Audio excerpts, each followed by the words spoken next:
What's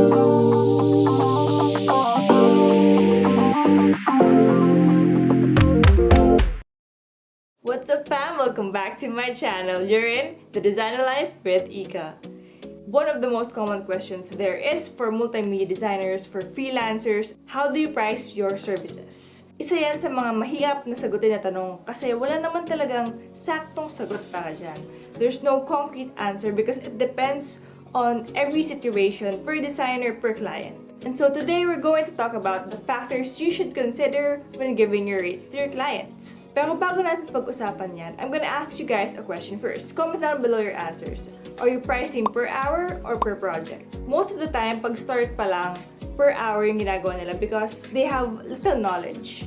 And dyan din ako nagsimula, mga per hour type. But with experience, I realized na, medyo mahirap i-gauge kung per hour basis. What if gumagaling ka na, bumibilis na yung process of creating your design? Does that mean mababa yung dapat ibigay mo sa client? Kasi shorter amount of time eh. And so giving an hourly rate might not be really fit. Kaya naman, meron tayong per project na rate. Medyo mas complicated lang dahil ang dami talaga niyang factors. And so let's start. Ano yung first one?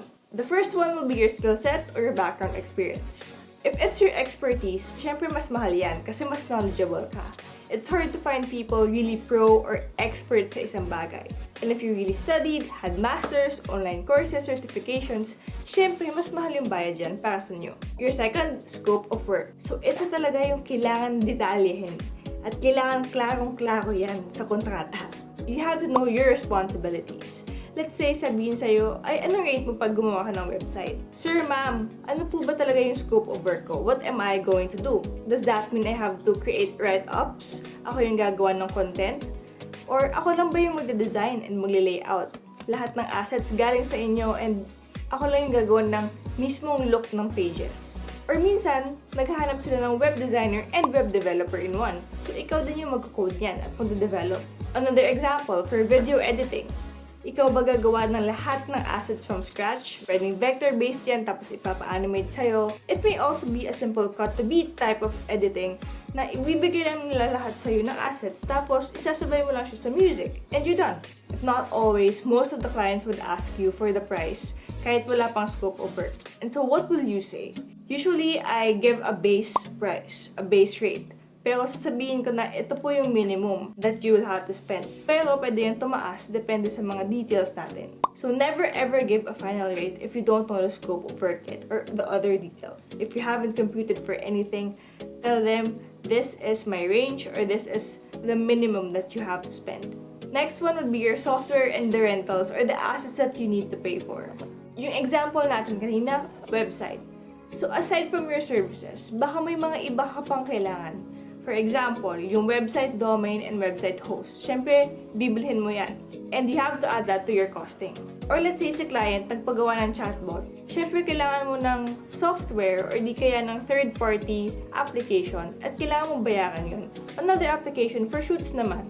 Baka kailangan mo ng rentals ng equipment, baka kailangan mo magpa-rent ng isang studio or pumunta sa isang place para mag-shoot kayo. And it's not just the objects, guys, or yung mga software na kailangan nyong gamitin, hawakan, or anything like that. But maybe you need people. So you have to know, do you need a group of people for this type of project, or is it a one-man team? Fourth one, your miscellaneous or your living expenses. Siyempre, kailangan nating mabuhay sa mundong to. Despite me always saying to people that it's always about passion, of course, being a designer is also a profession. And so you have to take into consideration your taxes. So later, I'm gonna give you an example on how to compute for that. Kasi hindi mo pwedeng ibigay yung rate mo basta-basta without computing for your taxes. Kasi there is a gross and there's a net income.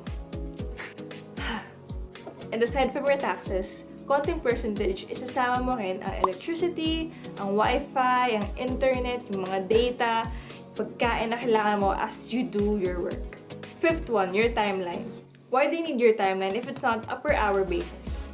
Kasi pag mas stretch yung timeline, you have more time, malamang. Let me explain it better. You don't put in so much effort, medyo laid back ka ng onte, and you can at least give yourself an ample amount of time to do other stuff. Hindi mo na-disrupt yung schedule mo if you have other clients or other projects you have to finish. What if the client would say, ay, kailangan namin to bukas. Ay, kailangan namin to 2 days after. Kailangan namin to next week. Pero 15-minute video siya. And you have to create all your assets. Animation. Crazy, right? And so, usually may rush fee. And you add that again kasi syempre, kinukuha niya lahat ng oras mo eh. And just like a typical job, if mag-OT ka, it's like your rush fee. The same with your OT. Next one is your client relationship and background. So in terms of client relationship, kapag bumabalik-balik na sa'yo yan, loyal na yan sa'yo, syempre may mga discount.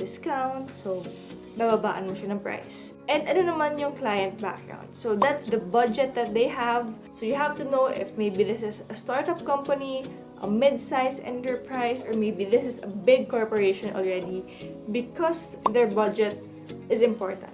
You might have a different price for a startup compared to a corporation. So, iba rin yung social impact niya. Let's say you're going to post for a social media with 5,000 followers and another one with 1 million followers. So, iba yung social impact niya and iba din yung budget nito. And so that's basically the 6 things that you have to consider when pricing your services. So, magbigay tayo ng example guys, para mas ma-process natin to. For example lang guys, yung base rate nyo for an animation video na 1 to 2 minutes, it's 12,000. First thing, skill set. Okay, medyo kaya ko. I have experience here, but it's not my expertise. But I don't have to learn something new. It's doable. It's typography. Hindi naman siya character animation, but you have to animate some objects para lang maging visual siya. Third one, of course, you need your background music. Let's say 1,000 pesos yun. So, add that in siya later. Fourth, your living expenses, your miscellaneous. Let's say you have your 12% tax na kailangan bayaran. Of course, yung mga electricity, yung wifi na gagamitin mo. Let's add that later on. Fifth one, ay sabi ni client, rush to. Kailangan ko siya in 3 days. Okay, so, rush fee guys, rush fee yun. Sixth one, lastly, the client, medyo bumabalik-balik na yun siya sa'yo.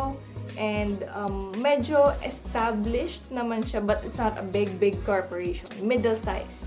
So if you have your base rate na 12K, add 5,000 pesos because of your rush fee that needs to be done in 3 days and it's an animation. So example lang naman yan, pwede yung taasan pa yung rush fee nyo kung gusto nyo. You have your miscellaneous, yung life expenses natin, buhay natin. Let's say add 4,000. It's a total of 21,000 pesos. You can't give your client 21,000 pesos kasi you can't take it all in. Meron kang 12% tax na babayaran and your 1,000 pesos, let's say for your music, your background music. If you want to bring home the bacon 21K all in, you have to increase your rate. So when we compute, I'm gonna get my calculator here. So 25,000 pesos, you get the 12% of this times 0.12 is equal to 3,000. So subtract more, that's 22,000 minus 1,000, that is your background music. And so you're all in with your 21K. So ganun siya guys. So kailangan talagang pag-isipan, kailangan mag-compute when it comes to pricing your services. A very quick video and just, you know, an overview of how I price my services and what factors to consider. I don't want to overwhelm you kasi mga designers tayo. We don't want to talk about math or taxes. We just want to do art. But guys, that's it for now. And if you have any questions, please don't hesitate to comment them down below and I'll try to answer them or create a new video. Don't forget to subscribe and see you guys next time. This has been Ika. See you guys in my next vlog.